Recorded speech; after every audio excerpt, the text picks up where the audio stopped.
ईद उल अज़हा, ईद उल जोहा जिसे हम आम ज़ुबान में बकरीद कहते हैं, पूरे तमाम सिटी पुलिस के तरफ से सभी भाइयों और बहनों को मैं मुबारकबाद पेश करता हूं एडवांस में। हैदराबाद शहर में ही नहीं,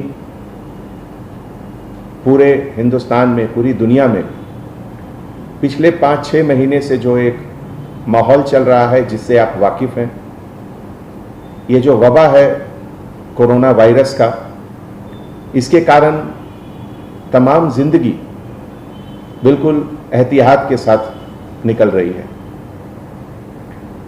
अगर आप हैदराबाद में देखें तो शुरू से ही हर मजहब में, चाहे वो हिंदुओं का रामनवमी हो, हनुमान जयंती हो, और अभी जो तुरंत गुजरा बोनालू, जिसका एक बहुत अहमियत है हैदराबाद में, हमारे क्रिश्चियन कम्युनिटी में बिशप थुम्माबाला के तरफ से जो इनिशिएटिव था ईस्टर में, जिसमें कि लाइव स्ट्रीमिंग किया गया फर्स्ट टाइम वीडियो के मार्फत से, और गुड फ्राइडे को देखा गया।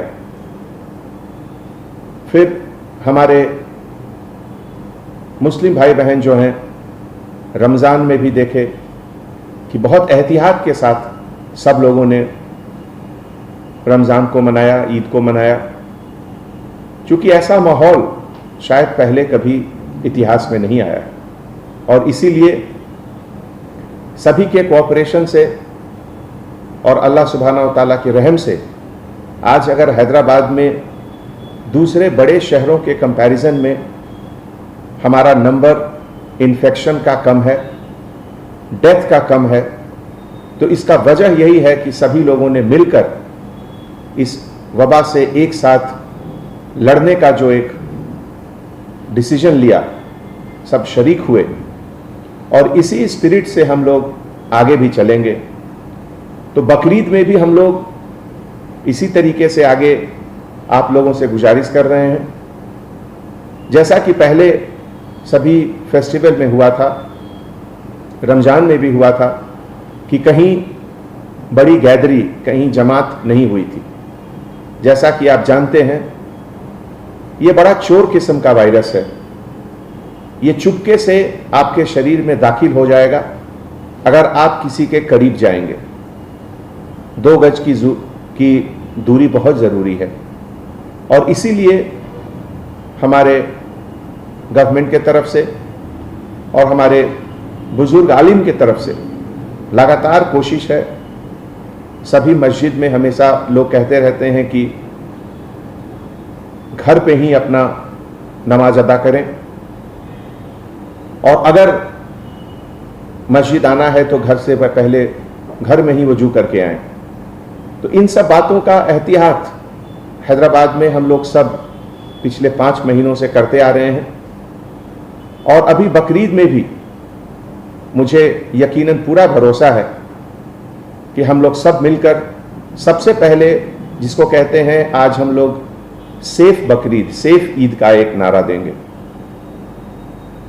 शायद ही कोई हैदराबाद का घर है जिसमें बच्चे नहीं हैं, जिसमें बुजुर्ग नहीं हैं, जिसमें ऐसे लोग नहीं हैं जिनके पास बीपी, हार्ट या कुछ मोटापा, इस तरह का बीमारी न हो। उन लोगों को बचाना सबसे ज़रूरी है, और उनको बचाने के लिए सबसे पहला चीज़ यही है कि हम लोग कम से कम दूसरे लोगों से मिलें, मुबारकबाद, ज़ुबानी मुबारकबाद पेश करें। गले मिलने की ज़रूरत नहीं है, माहौल ऐसा है। अगर जान बचेगी तो आगे आप अगले बार 4 और बकरे भी कुर्बान कर सकते हैं, लेकिन अभी बुजुर्गों को बचाएं, बच्चों को बचाएं। इसीलिए जो बड़ी बड़ी मस्जिदें हैं, जैसे मक्का मस्जिद, शाही मस्जिद, वहाँ के जो कॉम्पिटेंट अथॉरिटी हैं उनके तरफ से भी है, ज़रूर। माहौल अभी कोई बहुत बदला नहीं है रमज़ान के महीने से। रमज़ान के महीने में अगर आप देखिए, total number of positive cases जो आए थे हैदराबाद में ही नहीं, तमाम हिंदुस्तान में, उस महीने के कंपैरिजन में अभी नंबर्स ज़्यादा हैं। इन्फेक्शंस के नंबर भी ज़्यादा हैं और जिसके कारण डेथ के नंबर भी ज़्यादा हैं। तो ऐसे हालात में कहीं भी जमात का इकट्ठा होना बिल्कुल ठीक नहीं है। जैसा कि आप लोगों ने वर्ल्ड हेल्थ ऑर्गेनाइजेशन के गाइडलाइंस पढ़े होंगे, Indian council for medical research ICMR के तरफ से जो लगातार गाइडलाइंस निकलते रहती हैं, उसमें भी इसका जिक्र है कि किसी भी तरह का रिलीजियस गैदरिंग किसी भी मजहब का वो बिल्कुल ठीक नहीं है अभी। और वही एक ऐसा मौका है जहां ये वायरस जहां अभी तक नहीं गया वहां भी जा सकता है एक दूसरे के ट्रांसमिशन से। तो ऐसे माहौल में किसी भी तरह का गैदरिंग बाहर बिल्कुल उचित नहीं है। और मैं आप सबों से हाथ जोड़कर गुजारिश करता हूं कि आज की तारीख में अगर सबसे ज़रूरी चीज़ कुछ है तो आपका जिंदगी, आपका जीवन, आप स्वस्थ रहें, आप हेल्दी रहें, इससे ज़्यादा ज़रूरी कोई चीज़ नहीं है। और सिटी पुलिस के तरफ से मुझे बहुत खुशी होगी कि अगर आप सभी को ये समझाएं कि ऐसे मौके पे अभी जो एहतियात रमज़ान में सब लोगों ने दिखाए थे वही अभी बकरीद में भी रखें। कोरोना वबा से जो लोग इफेक्टेड हुए और उसको हराकर, जिसको हम लोगों ने नाम दिया कोरोना कॉन्करर, कोरोना को हराकर जो वापस डिपार्टमेंट में दोबारा ड्यूटी शुरू किए, वो हमारे लिए सोर्स ऑफ इंस्पिरेशन है। उनका कॉन्फिडेंस हमारे लिए, हम सब के लिए एक मिसाल है। एक बात उसमें से एक हमारे ऑफिसर ने बहुत अच्छी कही, वो मैं यहाँ पे कहना चाहता हूँ। चूँकि बकरीद के समय सैक्रिफाइस, कुर्बानी दी जाती है, तो एक चीज़ का जहन में ज़रूर रखें कि जो कसब कसाई लोग हैं, जो कुर्बानी करते हैं, जो काटते हैं जानवरों को, वो सेहतमंद हैं या नहीं। उनका सेहत बहुत ज़रूरी है। अगर वो खुद सेहतमंद नहीं है तो वहाँ से भी ये वबा दूसरे जगह फैलने की गुंजाइश रहती है। तो मैं आप सबसे गुजारिश करता हूँ कि जहाँ से भी आप लोग जा रहे हैं गोश्त लाने, एक बार उसका भी ध्यान रखें कि जो कसाई लोग हैं उनका हेल्थ बहुत ज़रूरी है पूरे सोसाइटी के लिए, बहुत ज़रूरी, बहुत सबक मिलता है। और आज की तारीख में उस कुर्बानी की अहमियत पहले से ज़्यादा है। आज सबसे पहले तो मुझे कुर्बानी देनी है अपने उन सभी आदतों की जिसके कारण ये कोरोना वायरस बढ़ सकता है। मुझे कुर्बानी देनी है कि मैं किसी से गले मिलकर उसको ग्रीट नहीं करूं, जुबानी ग्रीटिंग्स करूं। यह भी एक तरह का कुर्बानी है, क्योंकि सब लोगों को गले मिलना बहुत अच्छा लगता है और पहले लोग मिलते भी थे और अच्छी बात है। लेकिन अभी के माहौल में उसकी कुर्बानी देनी होगी, उससे अलग रहना होगा हम लोगों को।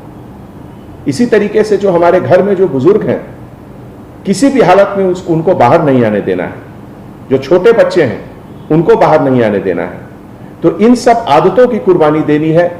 आज हमारे देश में बहुत ज़रूरी है कि हम अपने ऊपर कंट्रोल रखें, अपनी उन हर आदतों का कुर्बानी दें, जिससे कि ये चोर वायरस जो है कोरोना, ये जो चाइना ने पूरे दुनिया को एक अपने तरफ से एक ऐसा अजीब तोहफा दिया कि पूरा दुनिया परेशान है उससे बचने के लिए जिस चीज़ों की कुर्बानी देनी है हम लोग देंगे।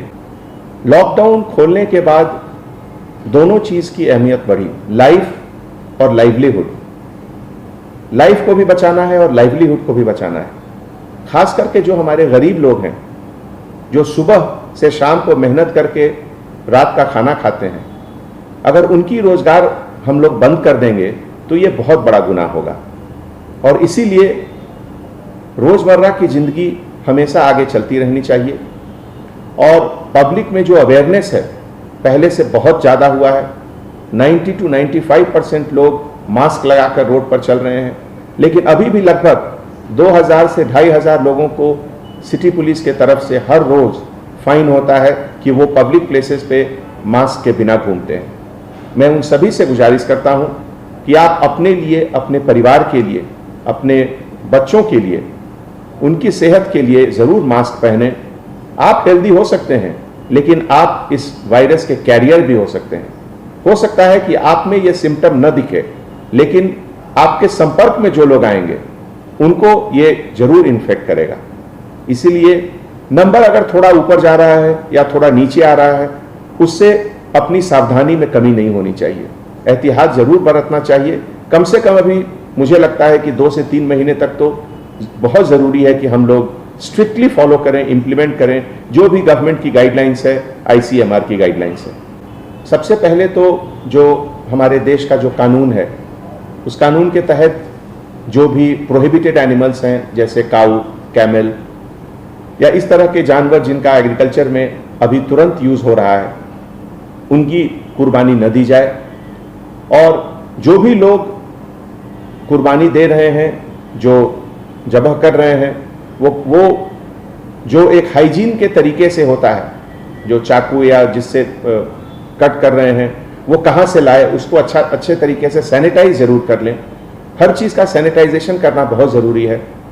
एक बहुत अच्छा सिलसिला है बकरीद में कि लोग गरीबों को देते हैं, अपने पड़ोसियों को देते हैं गोश्त। उसमें भी थोड़ा सावधानी बरतें कि अगर एक जगह से कहीं इन्फेक्टेड गोश्त बाहर निकल गया तो वो बहुत लोगों को इन्फेक्ट कर सकता है। इसीलिए हमने पहले गुजारिश की थी कि जो कसब लोग हैं उनका हेल्थ बहुत इंपॉर्टेंट है, कि वो स्वस्थ हैं, वो कैसे हैं, और घर में जो भी लोग कटिंग कर रहे हैं उनका हाथ साफ रहना चाहिए। जहाँ तक संभव हो हाथ में दस्ताने पहन लें, ग्लव्स पहन लें, और उसके बाद ज़बह करें तो बेहतर होगा। जो हमारे बुजुर्ग हैं, हमारे इस्लामिक स्कॉलर हैं, जो हमारे आलिम हैं, उनसे मैं दरख्वास्त करता हूँ कि कुछ रास्ता निकालें, कुछ सोचें। क्या 2 ईद की नमाज एक वक्त में हो सकती है क्या? इस तरह का कुछ सिलसिला अगर सोचकर वो कुछ निकालेंगे तो इसमें सबकी भलाई है, सभी के हेल्थ के लिए, सभी के ये वबा से बचने के लिए थोड़ा मदद मिलेगा। ये हमारी एक अपील है, हमारी गुजारिश।